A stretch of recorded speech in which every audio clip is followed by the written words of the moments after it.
In this video, I'm running you through a rather difficult little sequence. We're going to do Diva Pose, then we're going to do Diva Lifts, and then we're going to do Diva Presses. So we're going to do 3 different movements, but I'm combining them all into one video. And for this sequence, you are going to need definitely a yoga block, but perhaps also a cushion as well. So let's get started and let's get ready for some hip cramp. So for Diva's pose, we're coming into this type of position. So here I've got my left leg or my left hip in external rotation and my right hip is in internal rotation.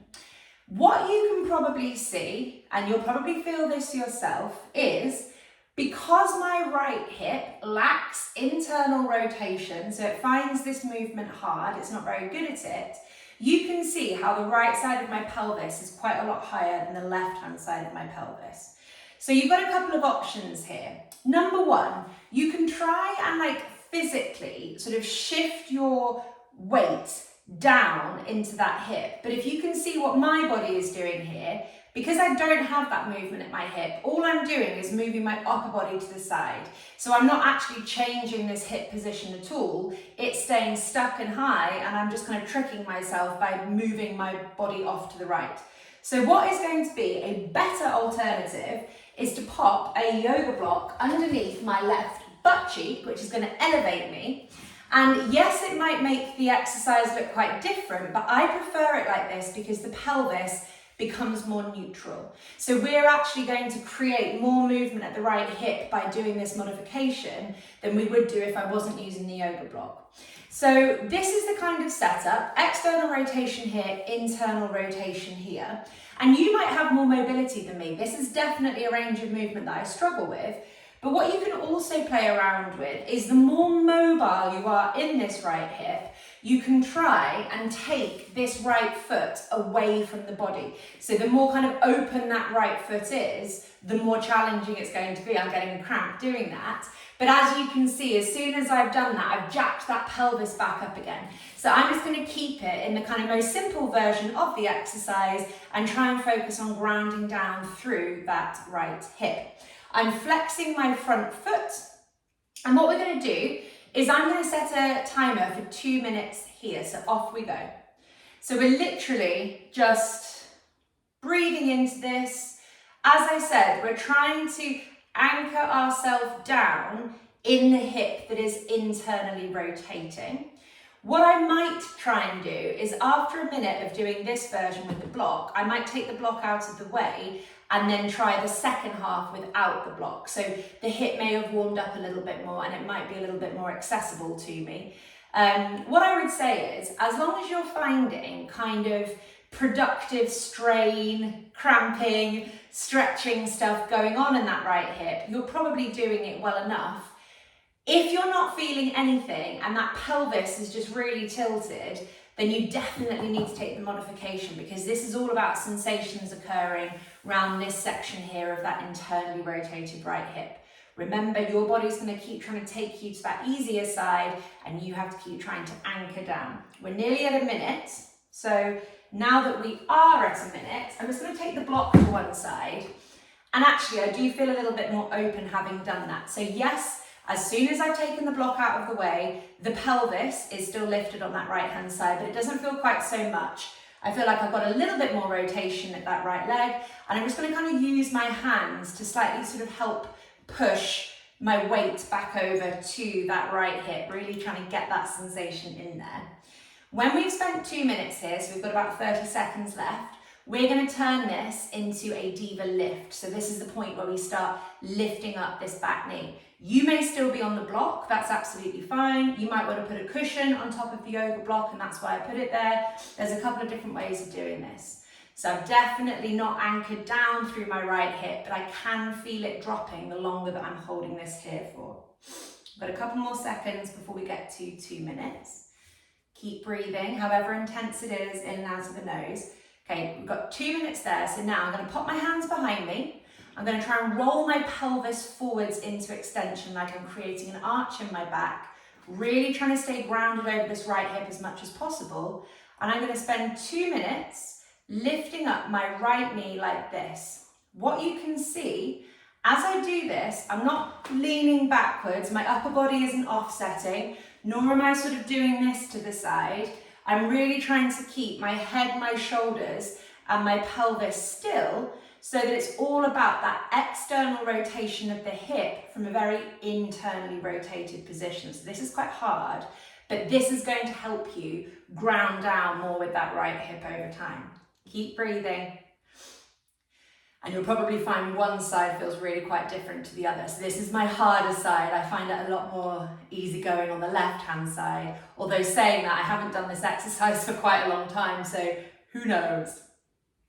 And if this isn't the first time that you're watching this video and you are feeling like you are starting to get more grounded through whatever hip it is that you're kind of moving, remember that you can play around with that foot opening out to the side, but not at the expense of the pelvis really jacking up or the upper body offsetting. Remember, you're trying to roll an arch in your lower back, so we're trying to roll that pelvis forwards actively rather than just allowing everything to sink back and down like that, because that's not going to get you in at the hips in the same way. We've got just under 30 seconds left here.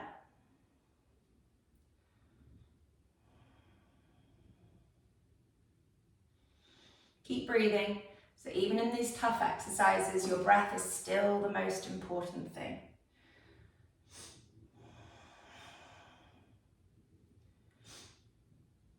Watching that my body isn't offsetting, I'm just lifting from that hip. 3, 2, and 1.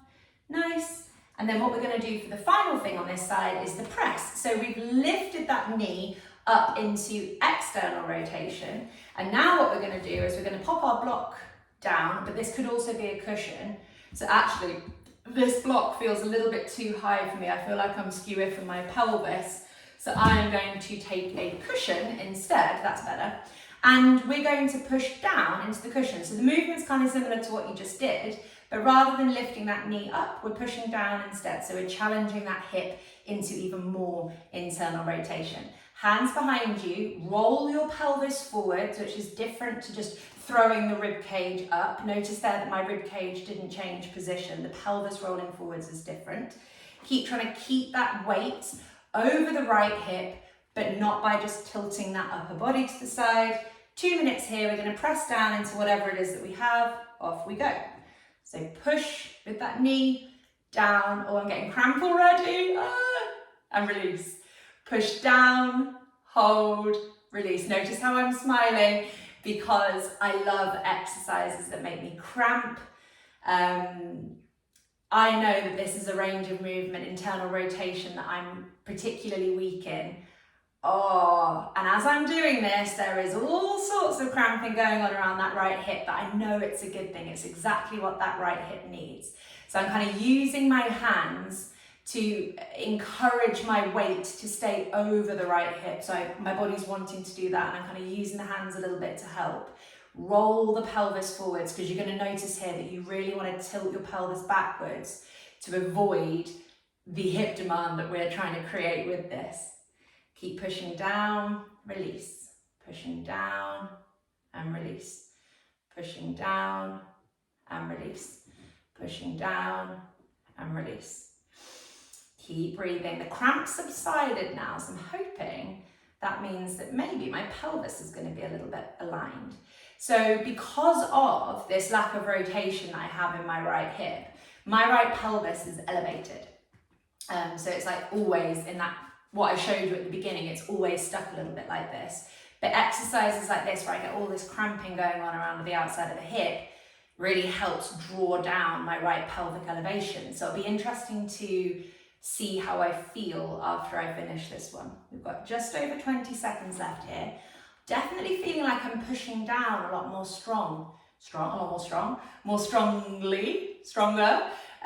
when I started. It's starting to feel a little bit more natural. So yeah, interesting.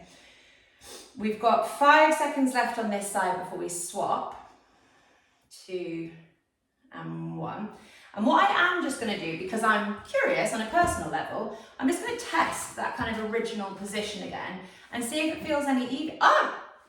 That's very exciting. Maybe you can see that. I'm still a little bit offset in my upper body, but my right butt cheek is now touching the floor. So indeed, I have reduced, it still feels hard, don't get me wrong, but I have reduced some of that pelvic elevation because I'm actually feeling my bum cheek on the floor, which it was nowhere near to being at the beginning.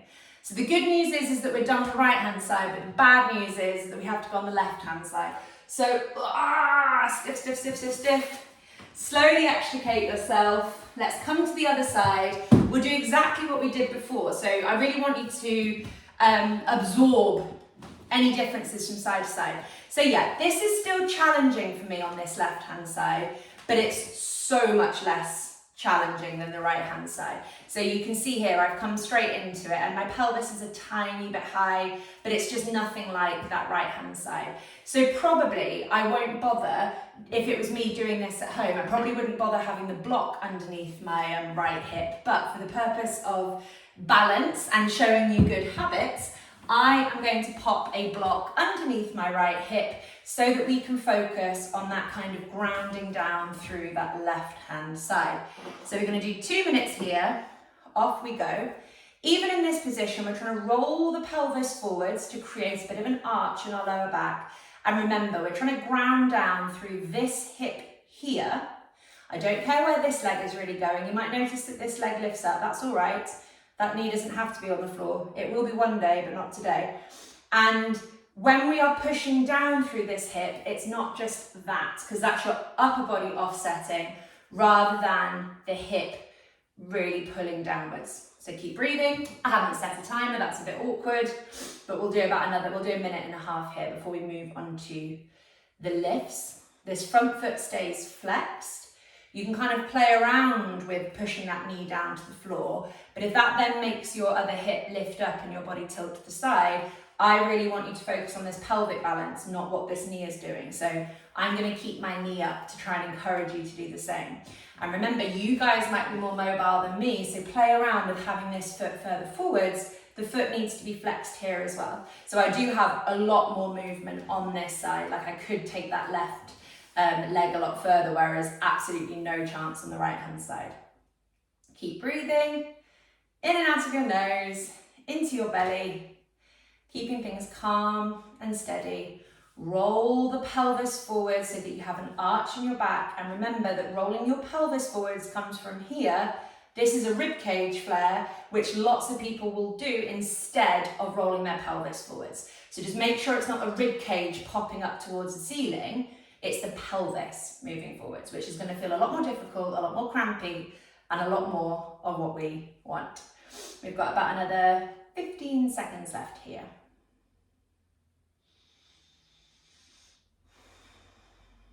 Keep trying to roll that pelvis forwards. 3, 2, and 1. Nice. So now I'm going to take the block out of the way and we're going to do our lifts on the left hand side. So remember, we're really trying to keep our shoulders and our upper body still. We don't want it off to the sides, we don't want it slouching backwards, it stays over the pelvis. Pelvis rolls forwards, it's just that left knee that's moving, which is moving the hip into external rotation. 2 minutes here, off we go. And I don't know how much this will show up on the video, but this is just such a different story to me on this side in comparison. Remember to try and keep the feet flexed and active. It just helps create more of a connection between the foot and the hip area. Really trying to anchor myself down with that left hand side. I'm going to pop my hands behind me, sort of got like a delicate amount of weight through my hands, but I am just using them tactically to help me stay grounded on that left hip, and that just helps create more work in it. I'm not really shoving the hands. I'm also not leaning backwards either. My weight is, if anything, trying to go a little bit forwards because that's going to help you stay over your hips. Nearly halfway through this one. Keep breathing. So as the exercises get harder, the challenge isn't always the exercise itself, although obviously this is challenging. The challenge is, are you maintaining your breath? So are you still breathing in and out of your nose and into your diaphragm, or are you clenching your jaw and tensing up your upper body? because that's compensation. That's your breathing altering to try and help you achieve a movement, and we don't want that. It's okay when you're running a bit or doing other things, but when we're doing our posture exercises, our breath is really at the crux of everything that we do, so we mustn't lose it. My left butt cheek is definitely flattening down to the floor now. This is nice. I am having to concentrate, so I'm not like twisting my upper body at all. I'm a little bit worried about the presses in this one because I think I might get crampy, but we will see. We've got 10 seconds left.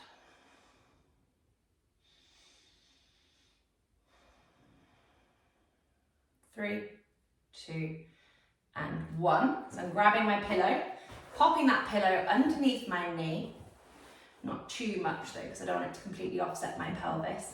And then from here, we're going to be pushing down into that knee, into the cushion with our knee. Again, really trying hard to keep that pelvis down on the side that it wants to lift you up and away from.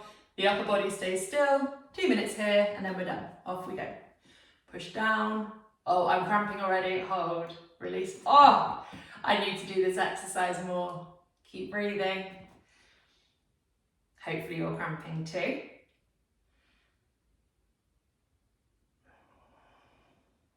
It's funny, like when I try and do this, it feels so alien to start with. It feels like there is no connection between my brain and the action that I'm asking it to do.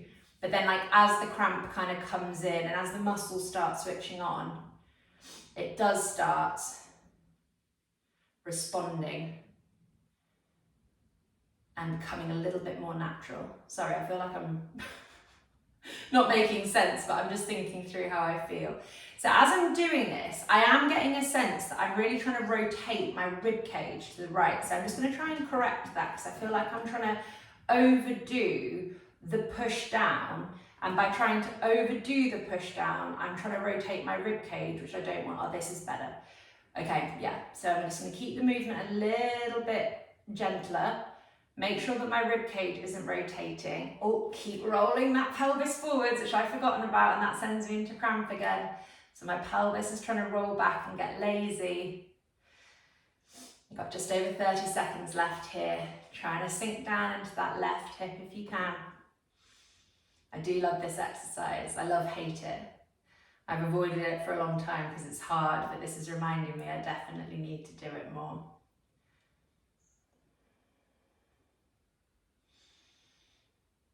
Fifteen seconds left. Hold, release.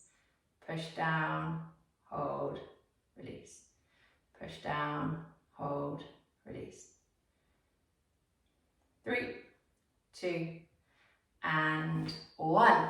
Good job, guys. So we did Diva Pose for 2 minutes, then we did Diva Lifts for 2 minutes, and then we did Diva Presses for 2 minutes. So 6 minutes total on one leg, and then we swapped over. That's a tough exercise, but I hope you enjoy.